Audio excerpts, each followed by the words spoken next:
Pahinang nyo na po. O, ayan mga ka-DIY, oh. Umilaw na po agad at ang lakas, oh. Ayan, para mapatay nyo po yan, dapat may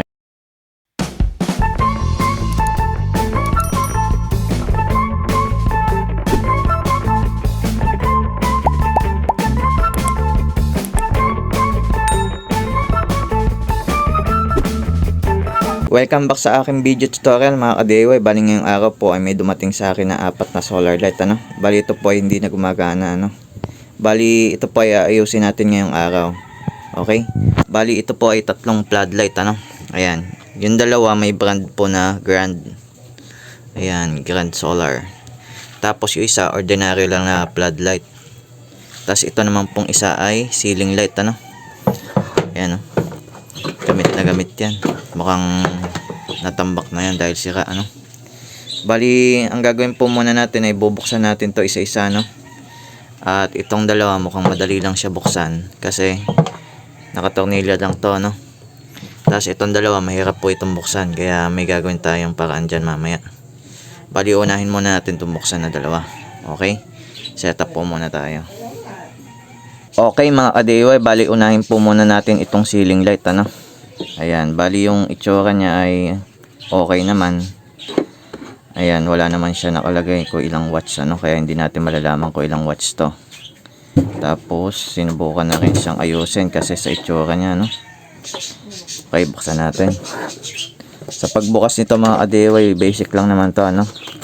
Ayan, tanggalin po muna natin yung nilagay nilang tape. Ayan, ganyan nyo lang siya. Tapos iangat nyo na. Ayan, bukas na po agad. Napakadali lang, ano. Tapos tanggalin na po natin tong mga tornilyo nya. Okay. Okay mga ka-DIY, no? Natanggal na po natin mga tornilyo. At nung inangat ko, ayan, no, yung battery nya, ayan, nawala na sa pagkakakabit, ano. Hindi na nakapakat. Ngayon, troubleshoot po muna natin, ano.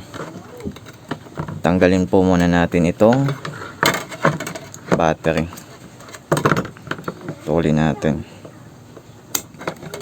Yan. Bali yung battery nya, i-testing natin kung may voltage pa, no. Kasi kung wala na po itong voltage, ay possible ito po yung sira nya.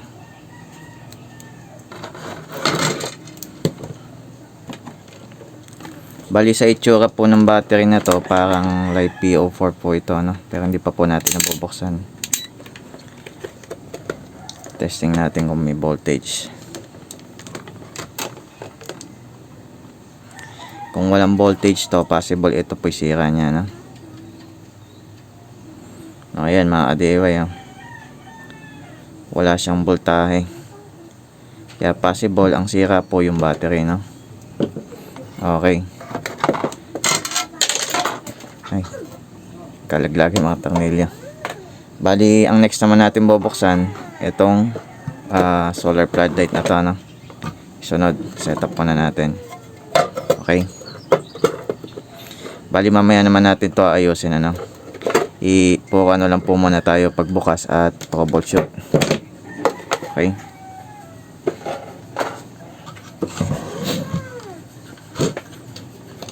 Okay mga ka-DIY, simulan na po natin itong buksan, ano. Bali meron po itong tornilyo, ano. Ang tornilyo nya 1, 2, 3, 4, 5, 6. Ayan, 6 na tornilyo. Tanggalin po muna natin at subukan natin tanggalin yung pinaka takip nya, no, sa ibabaw kung matatanggal. Okay.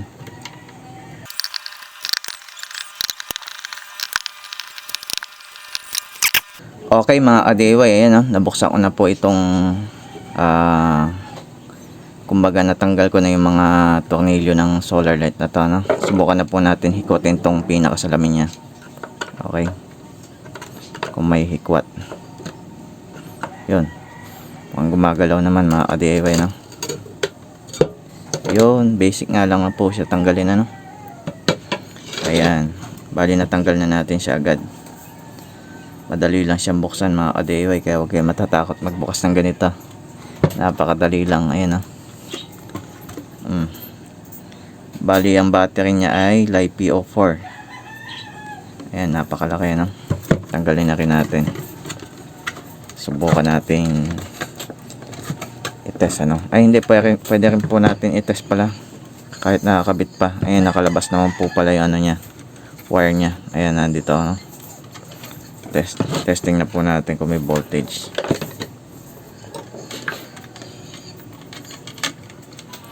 Ito ang battery positive ano. Ayan, may sign po yan. B positive at saka B negative, yan po yung battery no. Testing natin kung may voltage. Ayan mga ka-DIY oh, wala ring voltahe no. Kaya possible ang sira din po nito ay battery no. Kaya susubukan muna natin palitan ng battery itong mga troubleshoot natin ano, pagka po battery yung mga patay sa kanila no.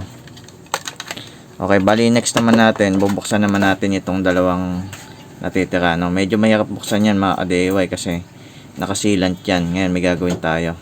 Set up po muna tayo ito sa likod ano. At buksan na po natin. Okay? Okay mga ka-DIY, nakaset up na po tayo dito sa likod ng bahay ano. Bali meron po tayo ditong premium ano, na gasolina. At panghikwat. Ayan, bali ang gagawin nyo lang po ay bubuhusan nyo lang po ito no, isa-isa.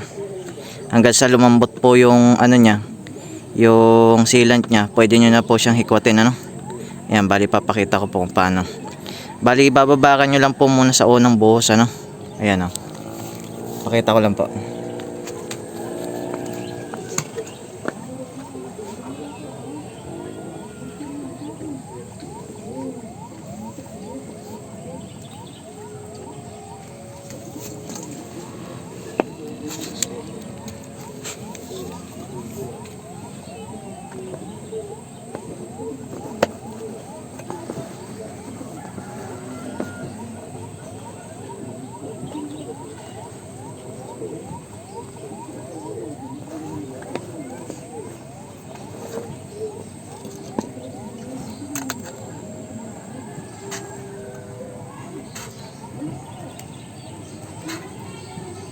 Yes pa.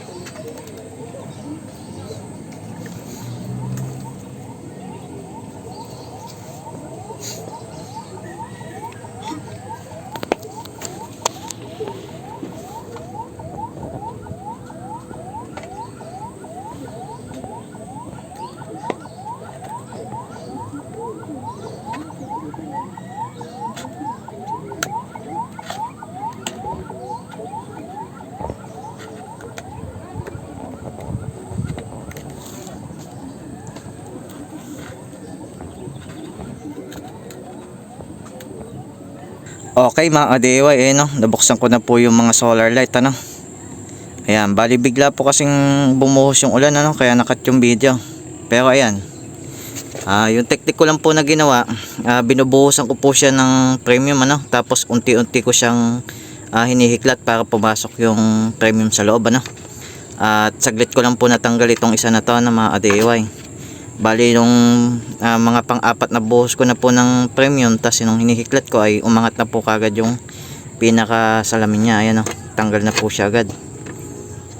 Okay.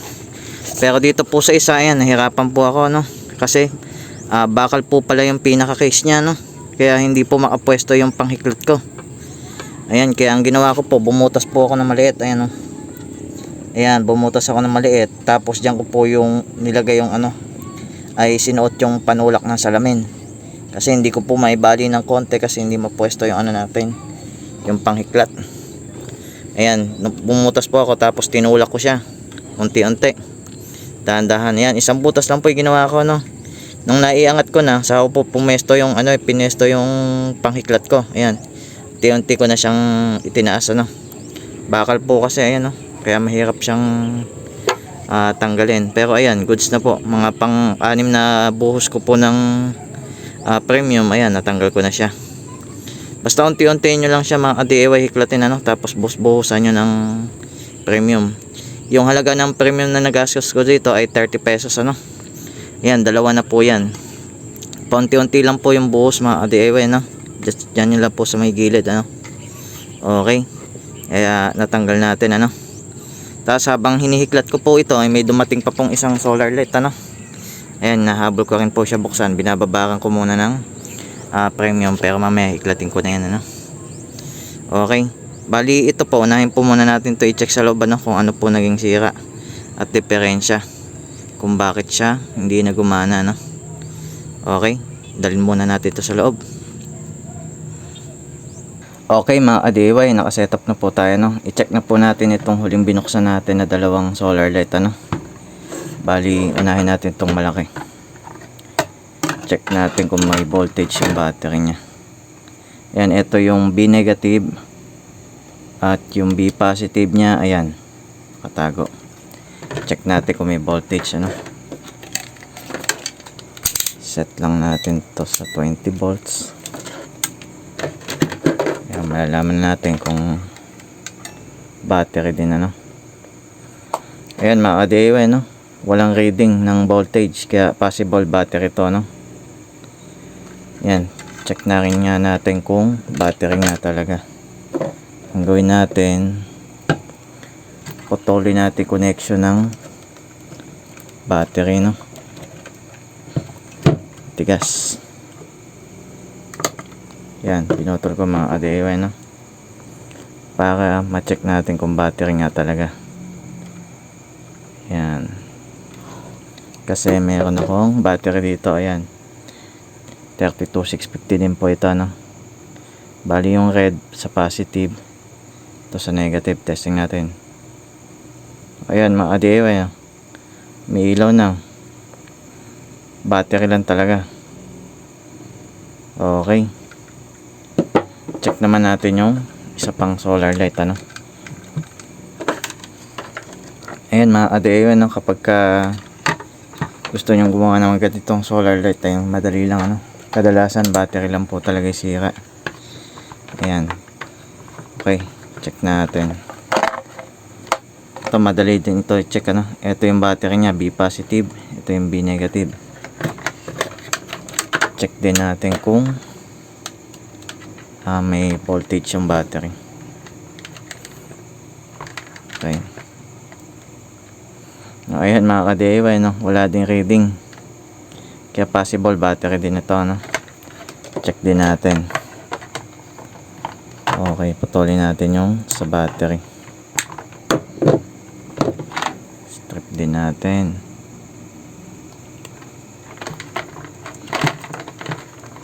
Ayan mga ka-DIY no, yung mga binuksan natin po 32650 yung battery. Papakita ko yung sa una, nabalatan ko na kasi. Yan, ito red. Yan sa positive, ito yung negative.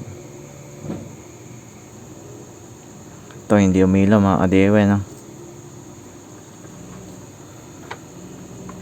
Kailangan natin ng remote. O yan mga ka-DIY no, gumana. Ibig sabihin ay buo din siya no, battery lang talaga. Ayan o, off, on. Ayan, patayin natin. Okay, kaya madali lang ano. Bali ang next naman natin, ayan, papalitan natin ng mga battery to no. Tapos yung unang binuksan natin yung ceiling light, ayan, at saka isang solar light, nakuha ko na yung battery nya. Ayan, 32650 din. Ito medyo maliit lang yung size, pero LiPo4 din po ito no. Ayan yung nominal nya, 3.2. Ayan, pero ang bibili natin kasi laki na nito no, LiPo4 battery na rin bibili natin kasi laki na nito, para isang orderan lang tayo. At papalitan din po natin yung BMS ano, kasi napakaliit nya, kaya possible hindi niya naprotektahan mabuti yung battery, kaya nasira ano. Kaya papalitan natin ng heavy duty na BMS. Okay, order lang po ako saglit at mabilis na siya dadating dahil i-edit ko na po. Ito na. Okay mga ka-DIY, ayun na po, dumating na po yung mga battery order natin. Bali ito po ay Tipsan na 6,500 mAh. Ayan po yung ipapalit natin sa ating mga ginagawang solar floodlight. Okay, bali ang nakalagay po dito ay LiPo4 3.2 volts at 32700 po yung sukat niya. Tapos 20.8 watts. Ayan mga ka-DIY, no?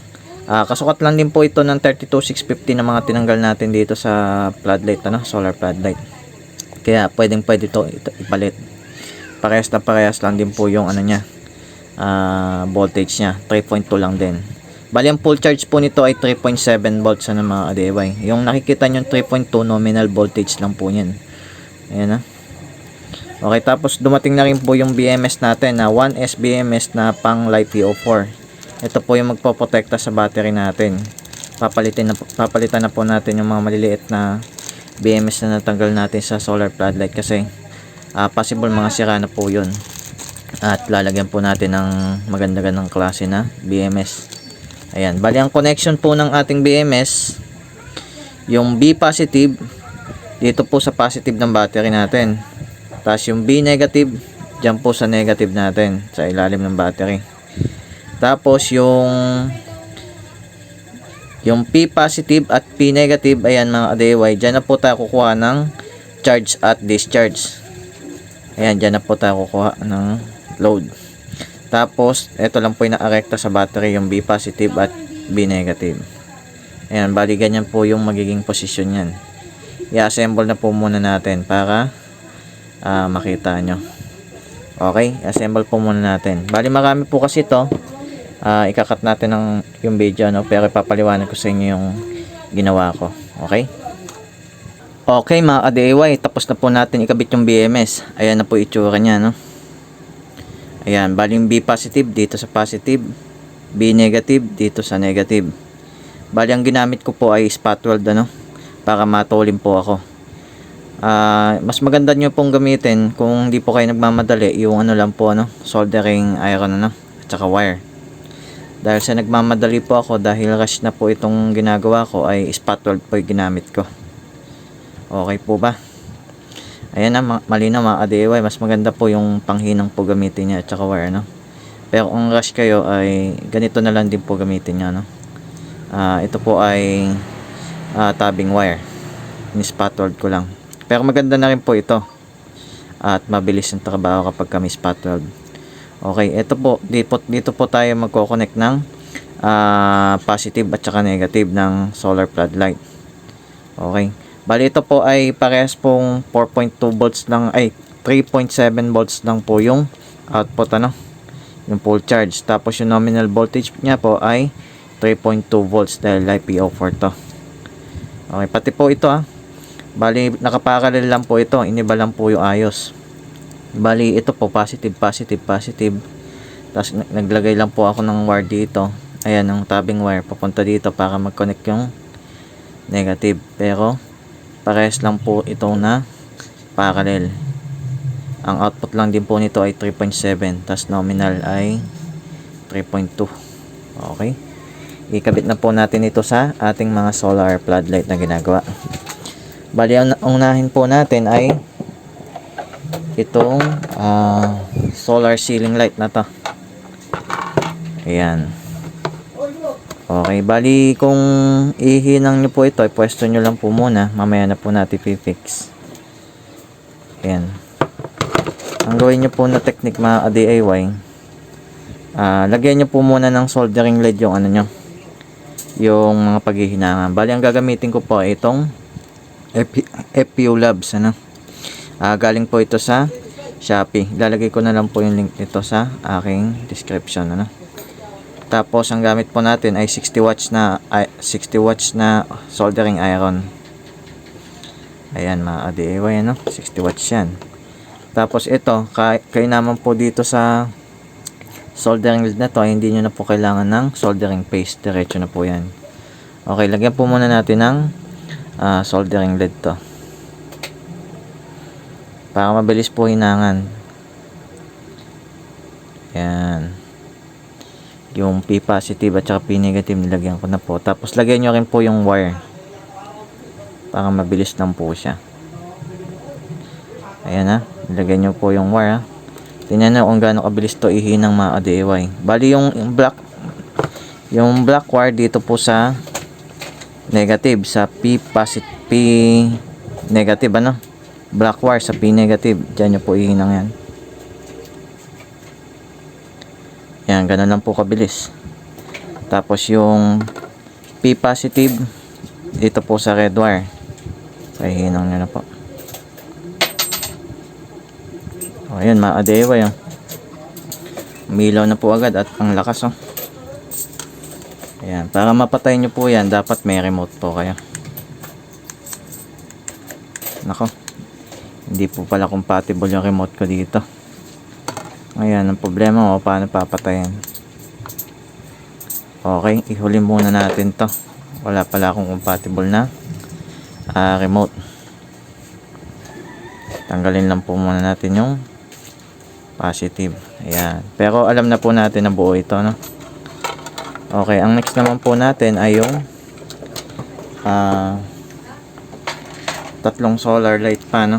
Ayan, bali irakan ko na lang po itong video, no? Hihinangan ko na po lahat yan ng battery.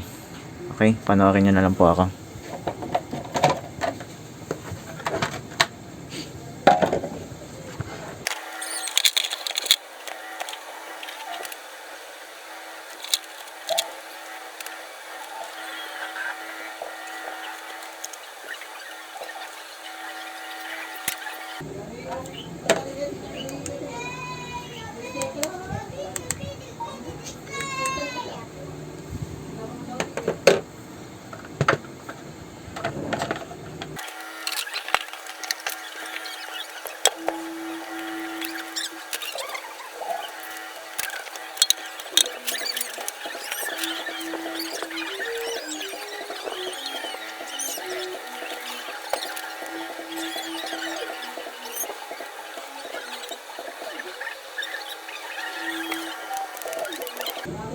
Meron pala akong remote nandun. May hanap kang ibang remote?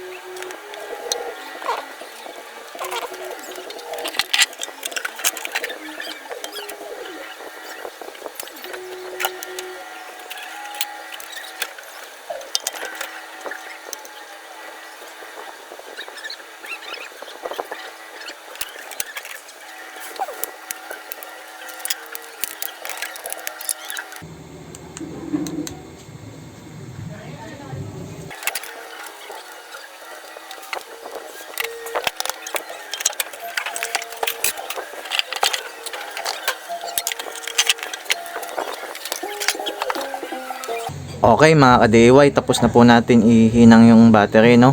Bali may problema po ako. Bali ito po, wala po pala akong remote, pati rin po ito. Bali kapag hininang ko na po yung mga battery nila ay hindi ko na po mapatay ilaw nila kasi wala po tayong remote. Pero ito pong dalawa, ayan, gumagana po yung remote ko dyan.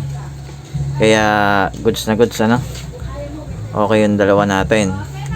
Ngayon, tapos na po tayo sa tutorial natin sa paggawa nito mga ka-DIY, no? Okay, bali ito, hanapan ko po muna ng remote bago ko ihinang, pati rin po ito yung mga battery nya. Okay, sana po may natutunan kayo sa ating tutorial mga ka-DIY, no? Kaya huwag nyo sanang kalimutan mag-like at subscribe para lagi kang updated sa mga susunod ko pang video at tutorial. Yun lamang po, maraming salamat.